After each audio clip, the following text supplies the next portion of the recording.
See this? This right here? This is something that a lot of people are not talking about at the moment because I don't think people are appropriately viewing this card as an issue. And I've been wanting to talk about hand traps for a little while, outside of beating Maxi to death. This is a perfect example of a card that can be dangerous for the game. And I think it's time that we finally open up Pandora's box and we discuss Ghost Ogre and other hand traps. So buckle up. I hope this makes a good discussion video. We'll have to wait and see.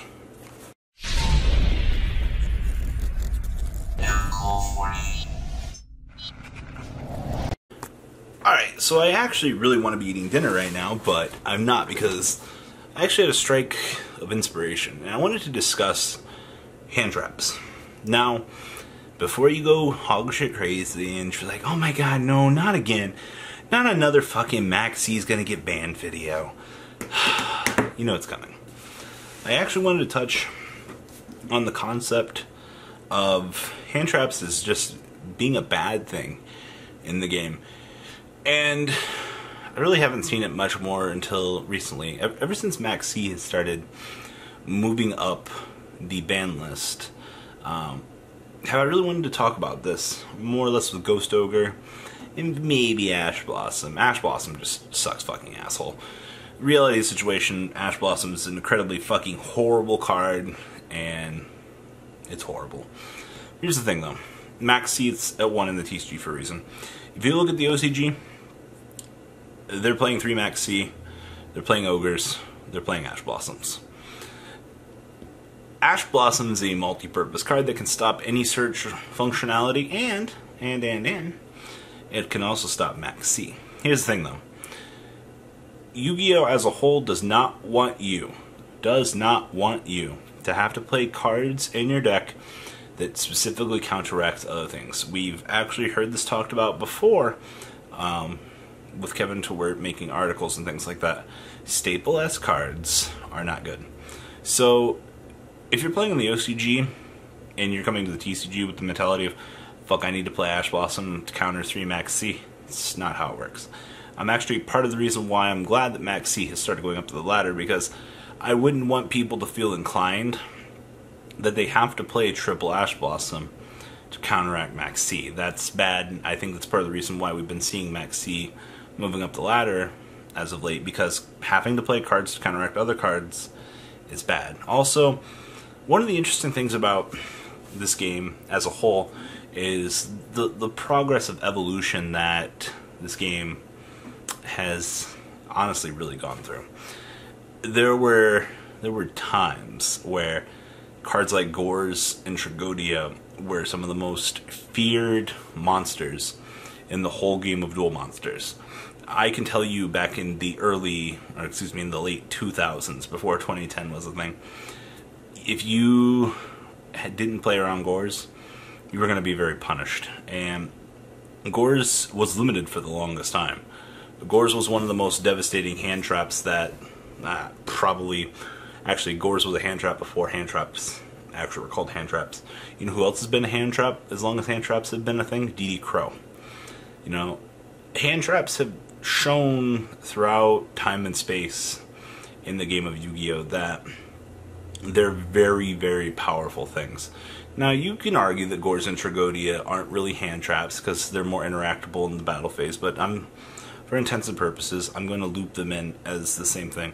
Their functionality is to punish the opponent for general overextending, general just not playing cautiously and getting punished. Now, like most hand traps, even DD Crow, even Effect Veiler. You know, God, I forgot about Effect Veiler. It's been so long since Effect Veiler has been relevant. I think that DD Crow has been more relevant recently than, well, it was during Norton format. But you have hand traps that rotate in and out. And that's one of the things that Maxi is really getting shit on for, is it 90% of the time Maxi is just more relevant to the rest of the metagame. And it's really shameful to say that because Maxi's been here for so fucking long. It's too powerful for its own good.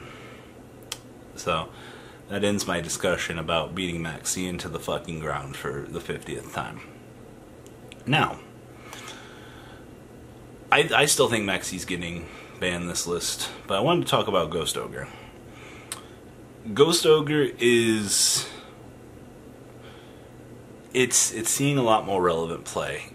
It doesn't negate the effect of the card it's aiming to destroy, which it's not a bad thing. It's not a good thing. Here's the thing, though. Ogre is way better than Ash Blossom because it directly outs the thing. And the thing that Ogre does, look at the zoo format, for example, here. Ogre targets the piece that starts on the field. So if you're attempting to climb up your zoo ladder and your opponent has the Ogre, your entire play stops. I think that's one of the interesting things that possibly makes Ogre a target on the current Forbidden and Limited list. You have a card that can potentially end an entire play. Sure, you can argue that Ash Blossom does the exact same fucking thing. It aims to stop a play. Ash Blossom doesn't destroy. It just negates the effect. So if you're aiming for a continuous effect, or, you know, a pendulum effect to draw cards, the card's still going to float there. Ogre seeks to eliminate that threat. And I think Ogre could go to 2 on this list. I've been thinking about this for a little while. Ogre got the second reprint. Its first print, and then the Megatons. The ultimate printing doesn't really count. But looking at the playability, looking at the execution and the use of Ghost Ogre, honestly looking at Ogre in future formats, I mean, being able to destroy a field spell that activates the effect, fucking being able to kill a diagram with Ogre, makes Ogre viewed as a problematic card in future frontier formats of Yu-Gi-Oh! And I definitely wouldn't expect Ogre in the future to go to 1, honestly. Now, if you guys fucking think I'm crazy, think about the utility, think about everything we've talked about in hand traps in this video. Being forced to main deck cards to specifically counteract other cards is not something that Konami wants in the game of Yu-Gi-Oh! And now times can change. Sure, you can fucking argue it all you want. Fucking kudos to you. Ghost Ogre is a card that you are specifically being forced to main deck to out other possible cards. And I honestly think that that makes it a perfect candidate to start getting hit. And I can't really justify it any more than that. It's one of those cards, it's on the same level of power as Max C, in my opinion. You know, Ash Blossom, the reason why we always say Ash Blossom sucks is the fact that it doesn't destroy. Even so much Winter Cherries, being able to take out a threat from the extra deck, you're not fucking main decking that. I mean, I'd rather main deck Ghost Ogre because it's got more versatility, as opposed to Winter Cherries over here. It's like, well, you know, if I'm playing in an off matchup but I don't have this power card in my extra deck, then I'm only just really punishing myself. And, you know, same thing with DD Crow. I mean, DD Crow's only been main decked very few times in the course of the game. Seeing a side deck choice, as I would view it, in the main deck is either a very clear indicator that the format is just so bad that we need it, or that the card's multi-functionality is so far beyond its comprehension that it's more powerful than being in the side deck that it's a main deck staple. Honestly warrants it probably going up the list. And, you know, making this video, I'm very against Ash Blossom getting hit. The card's just so fucking bad. But looking at the mentality that we presented in this video, cards that have multifunctional purposes, Ash Blossom stops over 1,700 cards, I think was the number in the game the last we were looking. That's a lot. And I'm sure there will be a time where Ash Blossom will rotate with the rest of the format. That's fine. You know, it's not doing what Effect Veiler did. So, I know these are some weird standards set in this video, and I don't know if a lot of you guys are going to get what I'm trying to communicate here, but like I said, a card who seems like it would be a side deck choice is being played in the main deck. You would think maining your side deck cards to side more unappropriate cards. Cards like that need to get hit in the game. They're too powerful. What are you guys thinking about the conversation point we're trying to make here? Hand traps are too powerful when there are too many of them. And I like that about the game Yu-Gi-Oh! I like the fact we have so many fucking hand traps now. You know, that was one of the issues we've had in the earlier game's history, was we didn't have enough versatile cards to pick from to aid us in these situations. So more hand traps, they're very nice, they're very good, but when you have too many hand traps, too many possible stops, too many powerful outs, you reach a point to where it's probably better that we start checking the situation at hand before we have just too many bullshit issues at hand. And I know a lot of you guys, like I said, a lot of you aren't going to agree with this, but it's an interesting discussion point for the evolution of the game. And I want to see where hand traps go in the next couple of years.